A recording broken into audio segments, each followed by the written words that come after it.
departments as well as the college to help us build out our curriculum. We want to have competency-based curriculum, which is guided by these interactions with the business community. And we want to have students working on real-world projects. And I think that's one of the themes that you've really seen occur in the college in the past few years is a lot of real-world community engagement in projects.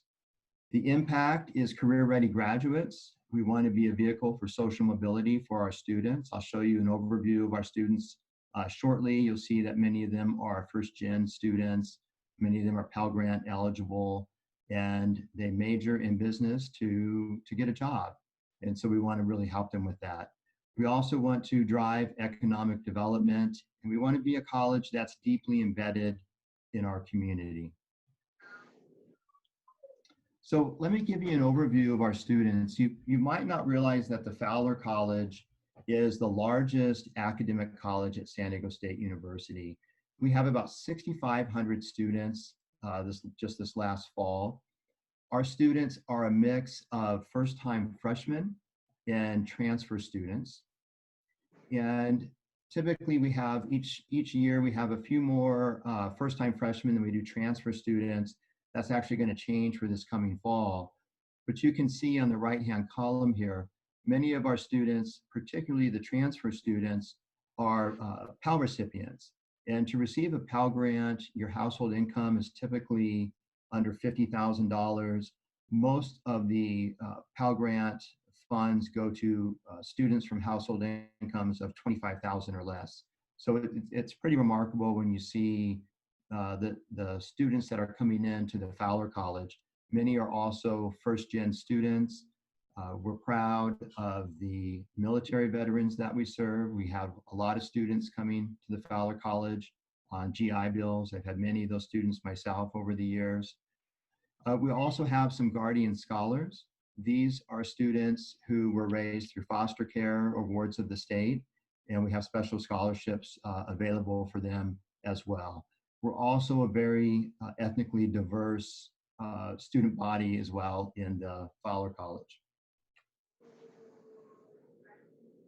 We are AACSB accredited. This is a big point of pride for our college. We've actually been accredited since 1959, so it's been over 60 years.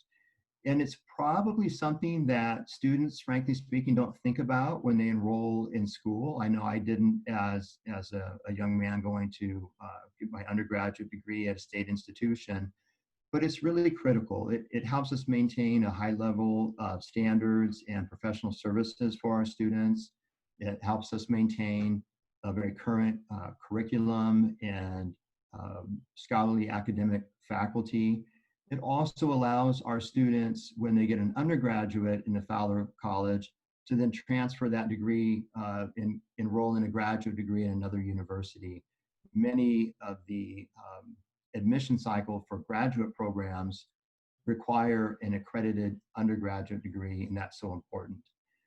Most business schools that you see, top business schools, virtually all of them are AACSB accredited. It's an absolute necessity. So to be included in the US News and World Report rankings, for example, you have to be AACSB accredited.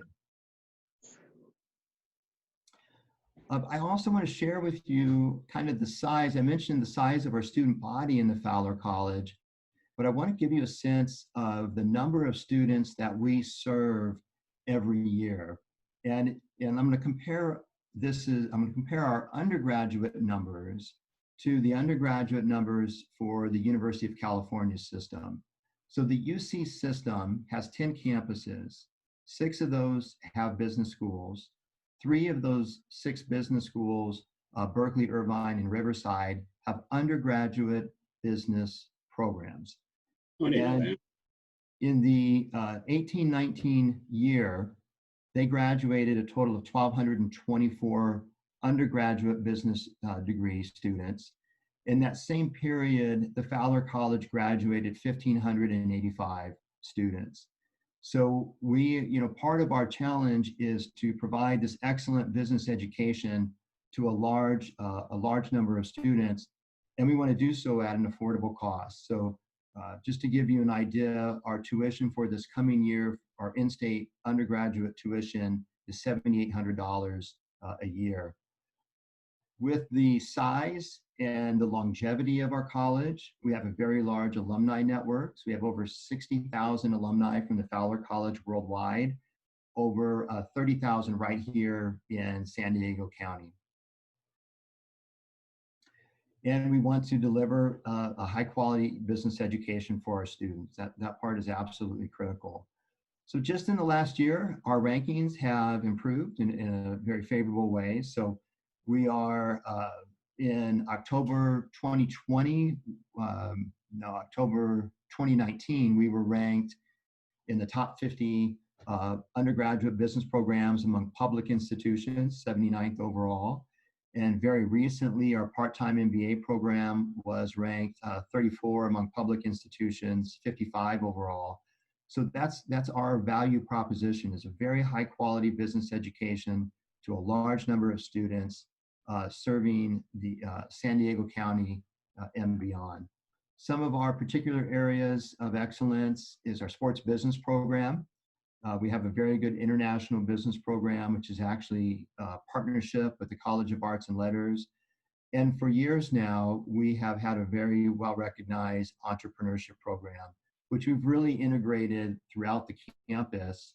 And our Charles W. Landon School of Accountancy continues to have a very high, very competitive CPA pass rate in the state of California. So part of this, and it's an interesting thing to talk to alumni.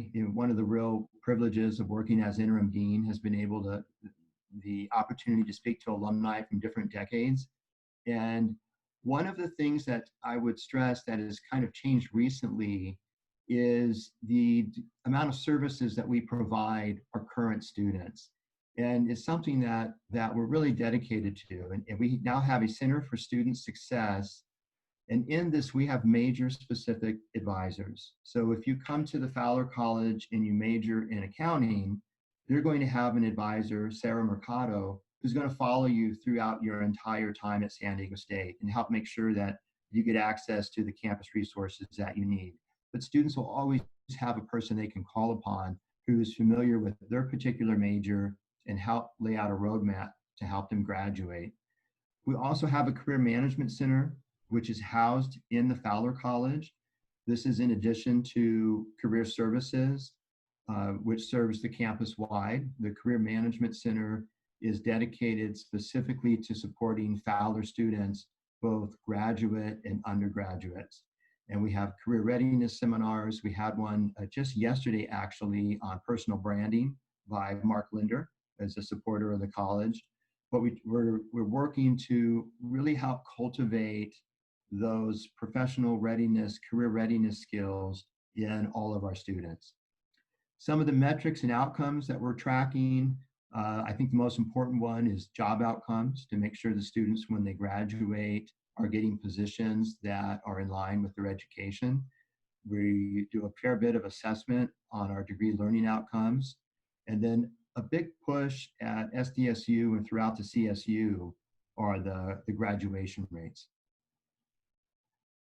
I want to share with you a survey that we did of our May 19 graduates. And this was 3 months after they graduated, and these are undergraduate students, just to give you an idea of what Fowler students do after graduation. So about 70% were employed in a full-time paid position. 10% are part-time or doing an internship. 13.7% were still seeking employment. So we're really looking to minimize this number here. We want to make sure that people are either working full-time or attending graduate school or self-employed. And so we're very directly looking to improve our job outcomes, and we're tracking that fairly aggressively. But I wanted to share with you the impact that internships have on successful job outcomes for our students. And we all kind of know this intuitively, but we've started to track it so we can demonstrate it in our performance metrics. And that is, if a student has no internship at all while they are a student at San Diego State, particularly in the Fowler College, the probability of them getting a full-time employment with 3 months of graduation is quite a bit less than if they have a paid internship. Unpaid internships make an impact. Paid internships are fantastic for leading to gainful employment when students graduate. So fortunately, well over half of our students do have paid internships, but we're looking to increase that number. And anytime I'm interacting with the business community, I always want to stress to you that we need more internships. And one way you can really help our students is work with your companies to provide internship opportunities for our students. Another thing that you can do is you can serve as a mentor. We have an Aztec mentor program, and about 1/3 of our students participate in this program. It's a volunteer program, and mentors from the community sign up, and they're matched with a student based on their interest, and the student has to initiate the contact, but it gives a student the opportunity to have a business professional provide some guidance to him or her during their time at Fowler. I will tell you, the mentors I've spoken to love the program. They like the opportunity to engage with students and help them out. And it can cover it, it just covers a wider range of topics, but they develop this great relationship with our students. And we're tracking this, and you can see that the students who participate in the Aztec mentorship program are getting placed in the job market at a higher rate. So it's having a very positive impact. I know I have some mentors in the audience, and thank you for that very much. I do want to discuss the Fowler match. So Ron and Alexis Fowler donated $25 million as an opportunity match challenge to the Fowler College of Business. And the way this works is they do a dollar-for-dollar match to donors who are looking to build endowments to support the Fowler College. And laid out in their gift is a number of priorities. One of those is endowed professorships. And one of the things I've really been impressed from Ron Fowler is his understanding of higher education and his commitment to higher education. He supports more universities than just SDSU. But he really stresses the need to provide our students top faculty. And so he's matching donations to set up endowed professorships, which help us recruit and retain top faculty in the Fowler College. That's so important. And then also endowments that support our departments and centers. This gift created the Fowler Scholars Program. And this is a program which focuses on ethical business leadership. And the idea is to work with students to make a positive impact on society through ethical business leadership. And they have a lot of mentoring programs. They do service programs in the community. And then scholarships. We have general scholarships, scholarships for a major. We also have veteran scholarships and guardian scholarships. So let me just share with you this last year was a very good year for the Fowler Match campaign. We are going to take this up to 25 million. That's the gift that we have where we can do this, where we're matching these endowments dollar for dollar. So just this last year, we received just over 2.5 million in endowment gifts. And so those were matched. So we have over 5 million in endowments from this last year. The college as a whole, if you include planned giving and cash gifts, we had a total of around just short of $10 million for the Fowler College. And so it is, I really want to thank all of the donors here today for making all of this possible. You are supporting literally thousands of students who are getting a business education and having this kind of life-changing experience at San Diego State. Here are some examples of some of the gifts we had in the last year. So we had a number of endowed professorships. We had an endowment for our Center for Advancing Global Business, which promotes a global mindset in the college and hosts a number of functions. I'll give you an example of one later. And a number of Guardian Scholars, accounting scholarships, our Fowler Scholars Program, We have an artificial intelligence lab that receives some donations. So really there's a lot of opportunities there to create an endowment to support the college. And we're just working to match the interests of our donor and something that's going to have a big impact on our students. So I want to talk about this concept of faculty enterprise and just share with you some of the great work that some of our faculty are doing. I want to talk to you about our Volunteer Income Tax Assistance Program, our VITA program. This is currently run by Steve Gill. If some of you are accounting alums, you might know Gene Wittenberg. Gene ran this program for years.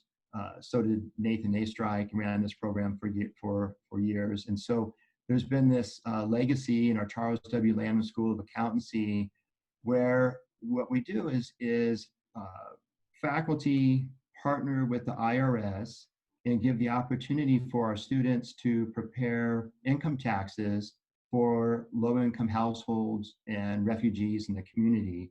And let me just share a video with you on this. And I'm going to hope this works with no problem.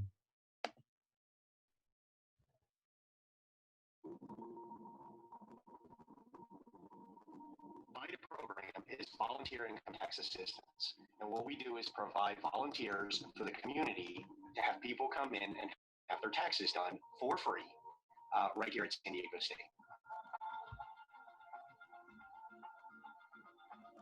It's nice to be able to help people who otherwise wouldn't be able to do their taxes or wouldn't afford to be able to do them. It's been great exposure for students to real life situations and real life clients. We really like coming here instead of doing the taxes ourselves, because the way that the students approach to us and explain us in detail like what everything means makes our lives just easier. When you walk into the VITA room, you can see how busy it is. There's a buzz going on in there. And the students are engaged and getting these tax returns done. It's just a wonderful thing for them. And I know it really prepares them for what we call the real life, right? World outside of school. This is like a mini internship, but you have the comfort of doing it right here on campus.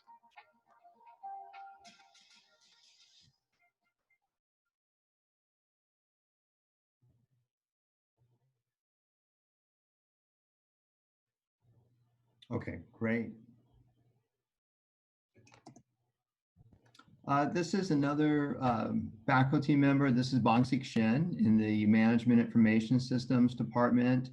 What Bongsik has done is created this relationship with the United States Navy, particularly out of Fort Hueneme.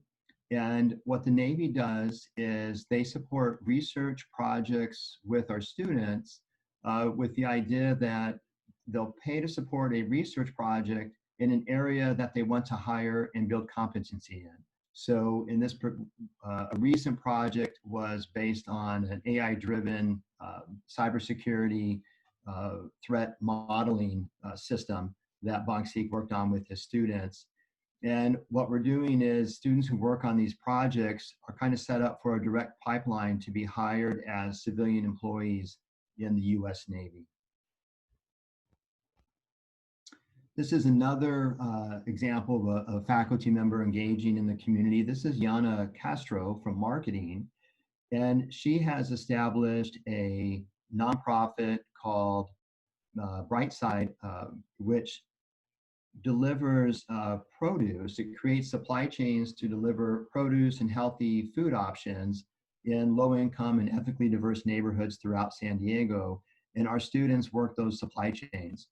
They can actually enroll in a course where they do this. The marketing department has a big theme throughout its curriculum on issues of sustainability. So it's just a very well-placed program in that department. And I want to give you some other examples of community engagement.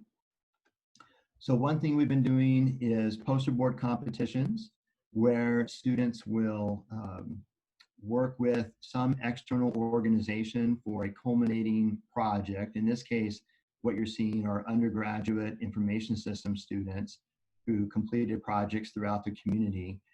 This is actually in Montezuma Hall. And then we invite judges from throughout the community to come in and go through and let the students present their projects to them. We have awards. We have a number of awards for the top projects.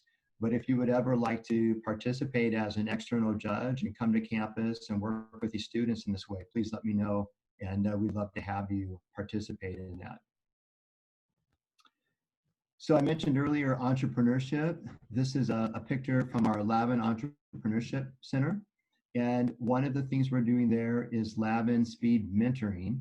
The only thing I can compare it to would be that concept of speed dating, although maybe that's not the most appropriate comparison. But the idea is that we brought in about 35 entrepreneurs from the community, and then our Lavin students would meet with them for 15 minutes and pitch their ideas to the entrepreneurs, receive some feedback, and then a bell would ring and people would rotate. And so the students had the opportunity to share their ideas with working entrepreneurs in the community and get feedback. And you can see a theme there. And I think it's so critical for our students to have those opportunities to not just interact with faculty and fellow students, but really interact with the business community before graduating. This is another community engagement that we did. The ServiceNow is an enterprise computing platform. We're actually a client of theirs, we being San Diego State. Their main service is to take legacy computer systems and move them online. And they have this entire platform. They came and participated in a week-long training hackathon. It was both ServiceNow and Accenture, actually. And what the students did is they did 3 days of training, and then they did 2 days to build a mobile app using the ServiceNow platform. The students that completed the training also received a certificate to get online credentialing in the ServiceNow platform. So, and this was all done entirely free to the students. I think this one was done a week before the semester started. So we're going to have to reschedule it for this coming semester because of the pandemic, but we're currently working on that solution. Some highlights from the year. Our Society for Human Resource Management student chapter was given an award for the outstanding chapter nationwide. This is the 5th time in 6 years that they've done this. Michelle Dean is the faculty member from that group, so we're very proud of our management students. We rolled out an MS in cybersecurity management. This is a partner degree between the Charles W. Landon School of Accountancy and the Management Information Systems Department. So it combines risk management and accounting principles, auditing principles with systems development. And so we're very excited to launch this program this year. We have had an artificial intelligence lab in the college now for about 3 years. And this last year, the hard work the faculty put in has really taken off. Aaron Elkins is the director of that lab, and he received a grant from the Department of Homeland Security of over $1 million over the next 5 years to develop AI and augmented reality technology for credibility assessment. But in addition to that, we have partnerships with the US Navy and the US Air Force. And so this lab has created a lot of opportunities around cybersecurity and current technology for our students. We have a Women in Entrepreneurship and Leadership event. And this event was founded with a Fowler Match gift from Stephen and Alan Osinski. This is the 4th year we've had it, and this year was pretty incredible. We're really excited about the event. We had over 1,200 SDSU and Fowler students participating. We had executives from top companies, and we actually had Allison Felix keynote the event. So I do have a short video on this I'd like to share with you.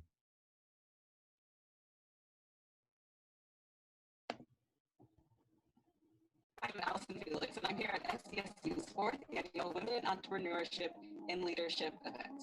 Every day come with just this attitude that I'm going to achieve. Doesn't matter if I'm a lady, Doesn't matter if he's a man, doesn't matter how old I am, doesn't matter any of that stuff. I'm here to achieve and I'm going to succeed. We have an amazing day planned for our students and the community at large today. We have a morning session for emerging business leaders, some very brave entrepreneurs and fast-growing companies, and some very reputable large corporations. Beginning at noon, we have 2 hours of workshops where students can get both inspired as well as some really good skill sets on how to brand themselves, market themselves. We have Alex and Felix, the most decorated female track and field athlete in history. And then she's followed by an all-star team of women executives. It was just really inspiring and really kind of reassuring as a young leader and entrepreneur myself that it's totally possible, and it makes it just kind of come full circle and kind of feel real. Anyone could benefit from that, whether you're a man, woman, any field you're wanting to go into. Like, these are just people trying to help you succeed in the future, and so they have a lot to offer anyone on this campus and anyone in this community. I think it's so important for us to get in front of young women now and help them understand what they need to succeed and help them set their mindset the right way. Really critical that this next generation coming in knows we haven't solved it. We need them to solve it. We need them to help us get there. And so it has to be a collaborative effort. And that's one of the reasons why I'm here, is to say, come with us. I had a great time. The students' questions were spot on at the end. Everybody's so dedicated and wanting to get ahead in their careers and just really hunger for the how do I get there. It was fun to be part of the panel with a group of other really dynamic women. I'm so excited to see what you're going to do. I mean, you guys are, you're the next generation, and I think we're in really great hands.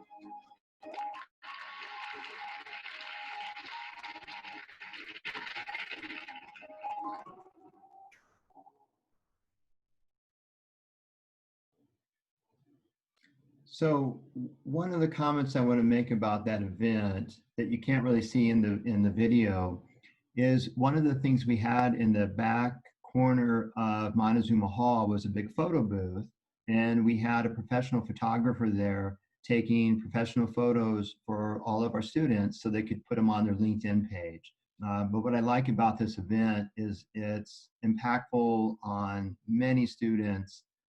And it's a great example of how people can engage the Fowler College and how we're making use of the Fowler Match to improve the student experience.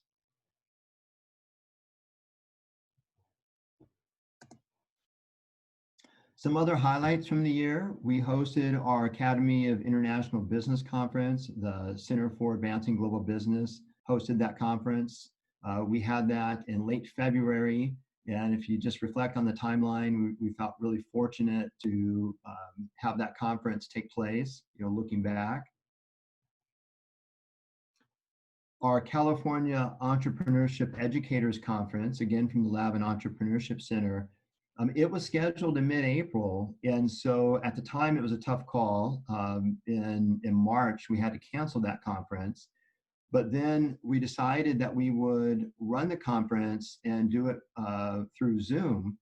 And we actually had over 1,100 attendees from 65 different countries participate. And the largest on-campus conference we ever had for the California Entrepreneurship Educators Conference was around 100. So we had a tenfold increase when we moved it online. So it turned out to be this great example of making lemonade out of lemons, and we were thrilled about it. So that's it. I definitely wanted to leave some time for Q&A. Let me just close with this slide as different ways you could interact with the Fowler College. We're always looking for fundraising in our Fowler Match campaign. I genuinely, from the bottom of my heart, want to thank the donors here today who've supported the college and let you know that we're working to deliver that value to our students. You can also make a big difference by helping us identify job opportunities for our students, including paid internships. Paid internships are just a great vehicle towards a job, whether that paid internship converts to a permanent job at the company that's funding the internship, or it gives them a leg up going elsewhere for a job. You can also participate in our Aztec Mentor Program. We'd love to have you do that.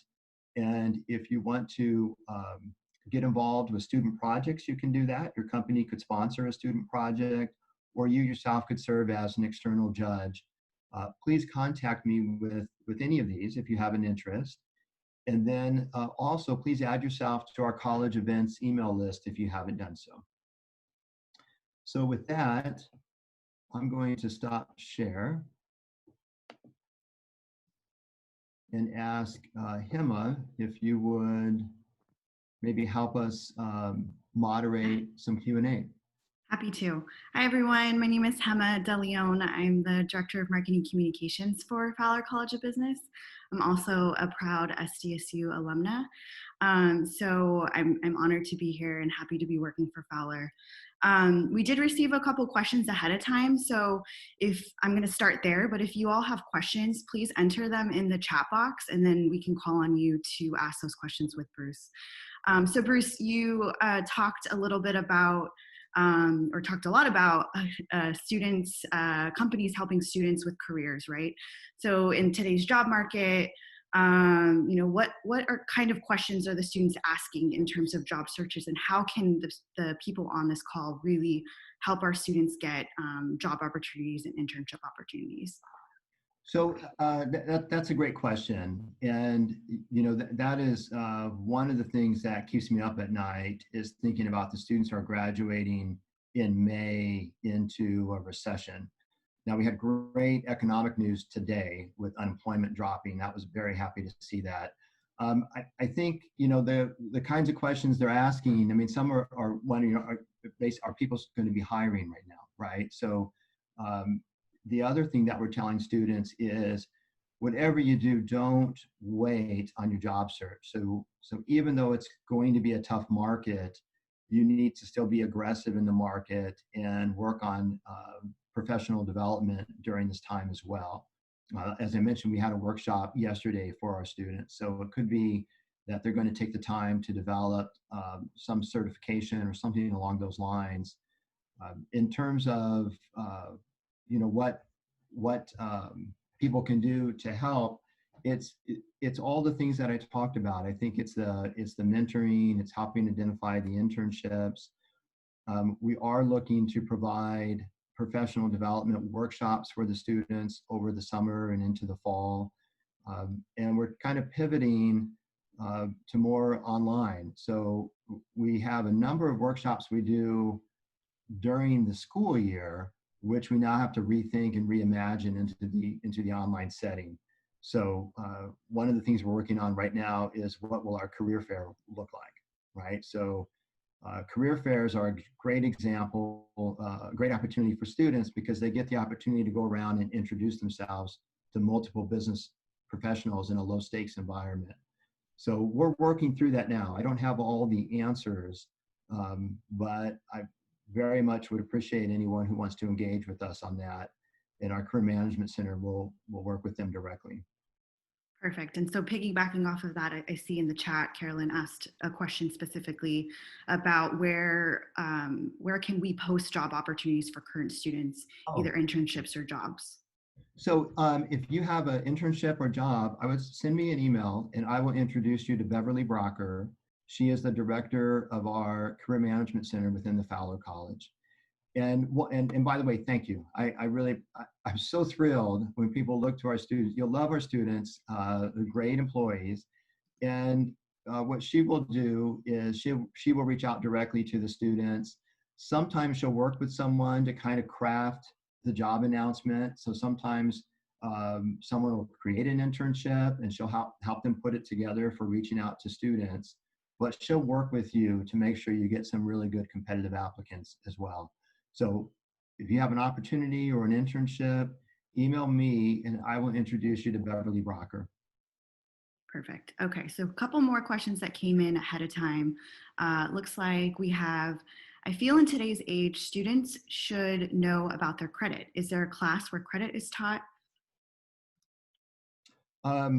By credit, you mean like your FICO score or exactly that kind of thing? Yeah. So, I think we have a financial literacy course. It's like a 200 level finance course. I do believe that's part of our curriculum. I'm not as familiar with that particular course as I could be, obviously. I will tell you, it just so happens I was looking at student debt data this week, and I want to build up a table on that and mix that into our this overview to show you that Fowler students tend to be graduating with relatively little student debt. I think 2/3 had zero debt when they graduated, which is just so counter to what you see in many cases. And I think that really speaks to our value proposition that we're trying to provide a very high level education at a low cost, right? So, I mean, just compare our tuition of $7,800.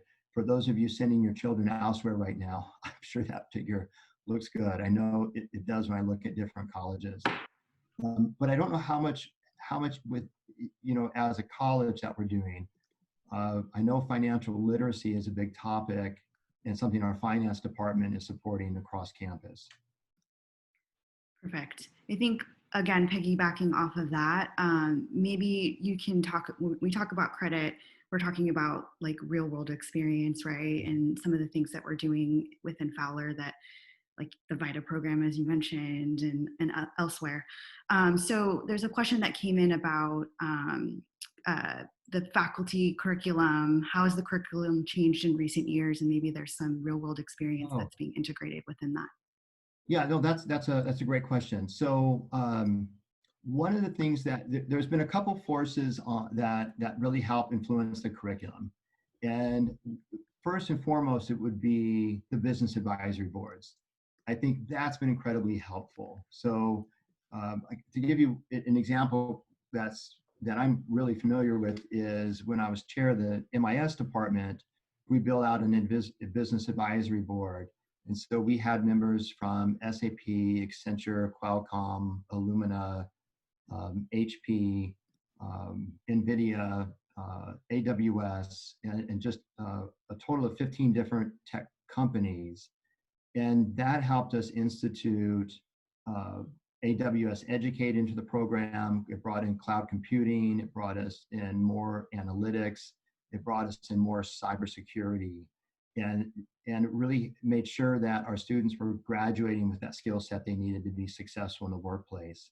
You see that a lot in the Charles W. Landman School of Accountancy, really all over. So I know marketing's advisory board has pushed heavily towards analytics, and they are now have a class that they're going to be rolling out where students get certification in Microsoft Excel. So I think, generally speaking, that in terms of the skill set that students need to know when they graduate, there's a larger technical component than there was maybe 10 and 20 years ago. So they're still expected to be good problem solvers. They're expected to be great communicators. But I think on top of that, you have this technical component. The other source, I mentioned there were two sources there. There's really three. But another one is accreditation standards. So the accreditation standards will tend to push as well to, and lately the push has been on topics of sustainability and technical competence and analytics using technology. And then I would add another kind of source of that change has been just we've hired a lot of new faculty in the past few years, and they bring in a different perspective. I mean, they tend to be much more focused on project-based learning, for example, and I think that's really been to our benefit. So those are kind of some of the forces that help motivate us to update our curriculum. The other is just conversations with employers. So the one thing that I always like to ask recruiters and employers are, what are you looking for when you hire a student out of an undergraduate or graduate program? What's the skill set? What's the competencies that you need? And we internalize all of that and try and update the curriculum accordingly. Perfect. We did get another question centered around how business schools are partnering with either tech or engineering departments. So can you sort of speak to how there's, additional partnerships that are happening within the business world as it relates to tech, especially as well as engineering? Sure. So it's an interesting question. We have a number of partnerships across campus. They're not all tech and engineering, But in engineering, for example, we partner by opening up our project management and operations management courses to engineering students. So that tends to be something very attractive to engineering students, is a project management course. And the PMI courses, the Project Management Institute, is something that they're very interested in. We also partner with the Homeland Security Department in their program to deliver some technological courses out of our MIS department. Our cybersecurity degree is a partnership within the college, because we brought in the accounting principles versus, say, computer engineering, where you see other programs will partner with engineering and cover topics like encryption and those types of things, which we don't do as much on. But we also partner in other ways around campus. So like with the College of Arts and Letters, we have an undergraduate international business program where we partner with them, and they have a big study abroad requirement and a foreign language requirement. And then in another way that we partner is our entrepreneurship program partners with departments like the music department. So students who are studying music can take some business entrepreneurship courses in the event they want to start their own business when they graduate, and we partner in that manner. So I know that that's more than engineering and science, but that just gives you a flavor of some of the things we're doing across campus. Perfect. All right, moving through some of the pre-questions. Remember, if you guys have questions, if you want to submit them in the chat box, I can call on you. But so Bruce, this may be a question for development as well, but we several times get questions about the percent of SDSU that is state funded, and then off of that, speaking to how fundraising dollars really make an impact on Fowler College of Business, and where really is the money going? Well, I'll tell you what, I'll let Mary answer that first, and then I'll follow up on her answer.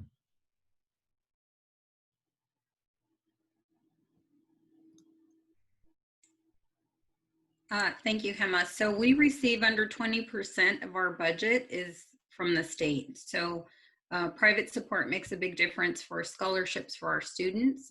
Bruce touched on that during his presentation, but it's a small percentage of our overall budget.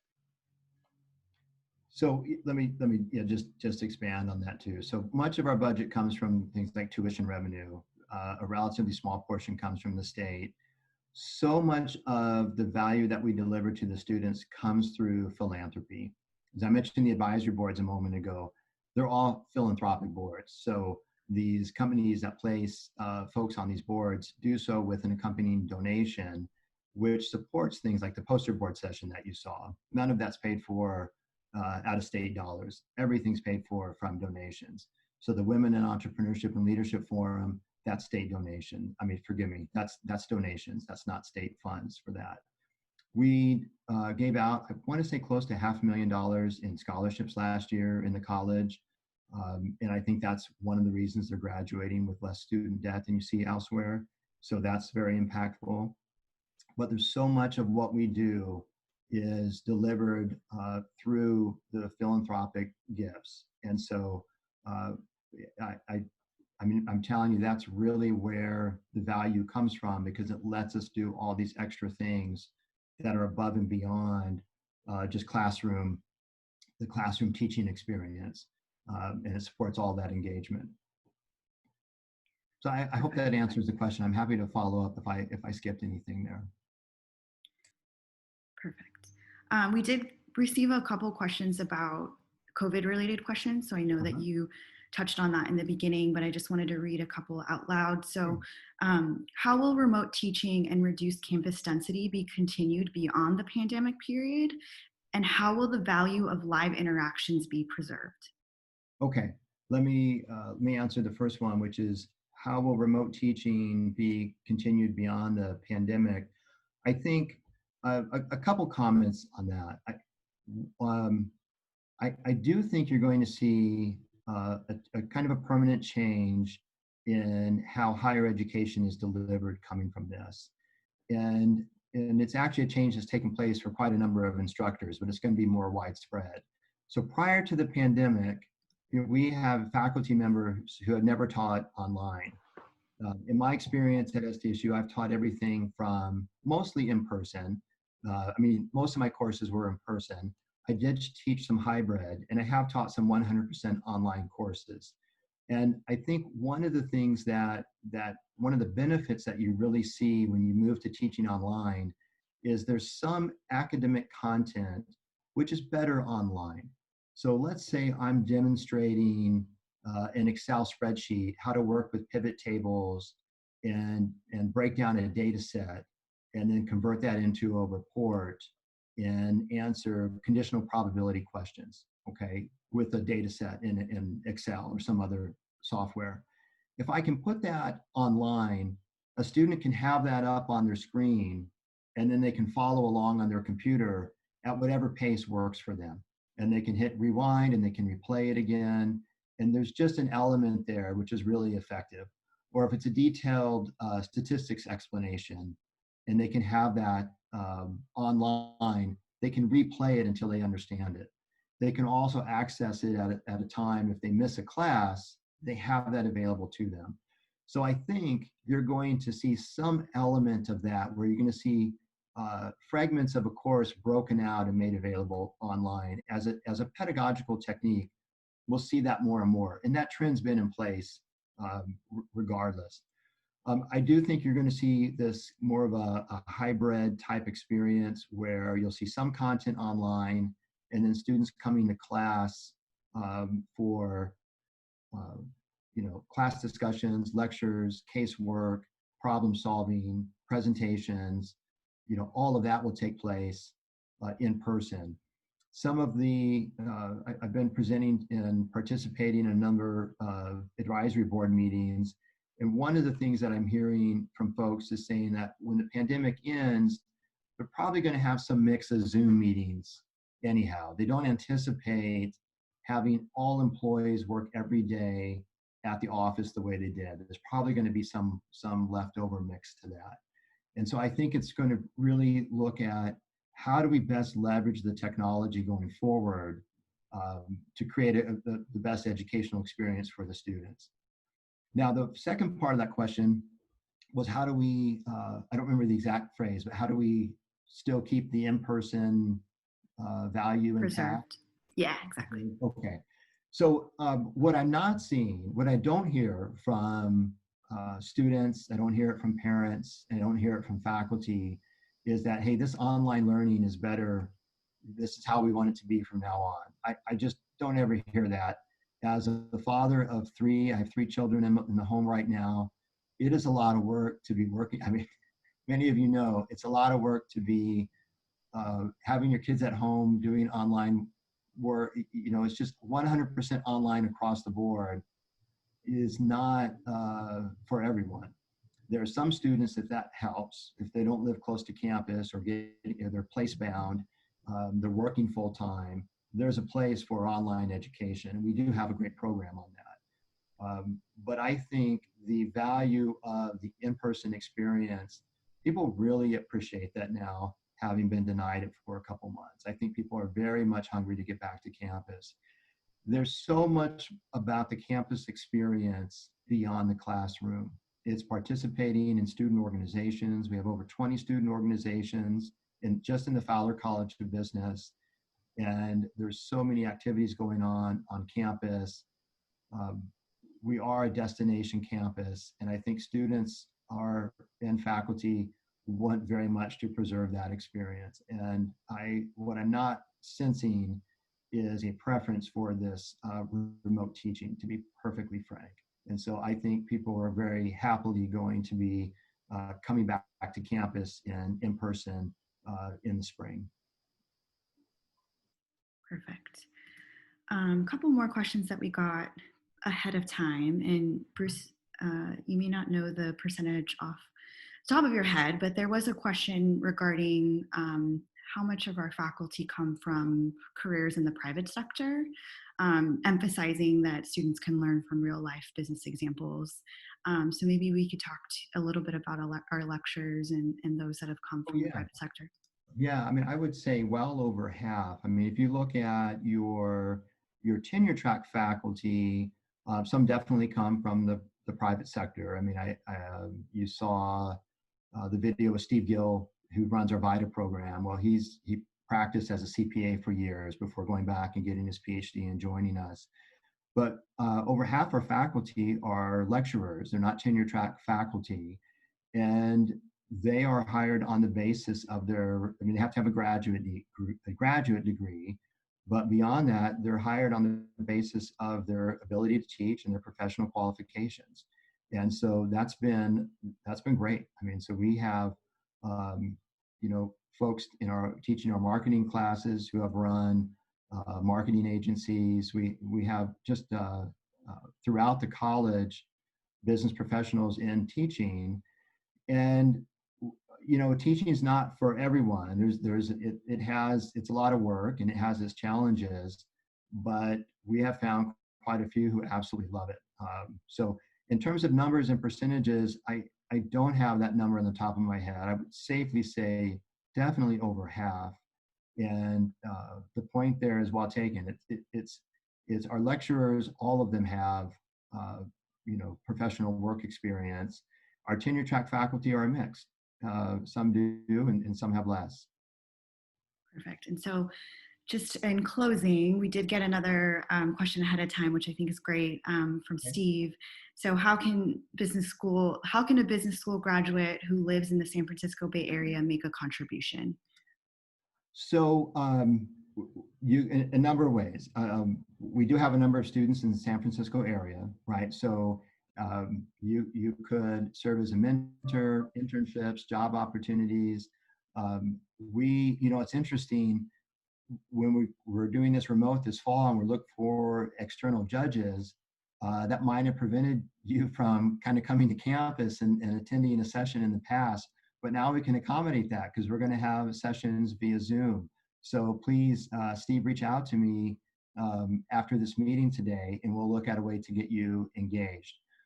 I have over the years, we'll talk to alumni in San Francisco, in the Bay Area or the Los Angeles area, and they are really desire engaging with our students. And so let's see if we can't find some ways to help you do that. We would love that. Great. I think that's a good one to close on. Okay. So any additional thoughts, Bruce, before we wrap it up? No, just to say thank you to everyone for supporting the Fowler College of Business and San Diego State University. We really appreciate it. It makes a big difference for our students. And thank you for your time and attention attending today. It's nice to see everyone.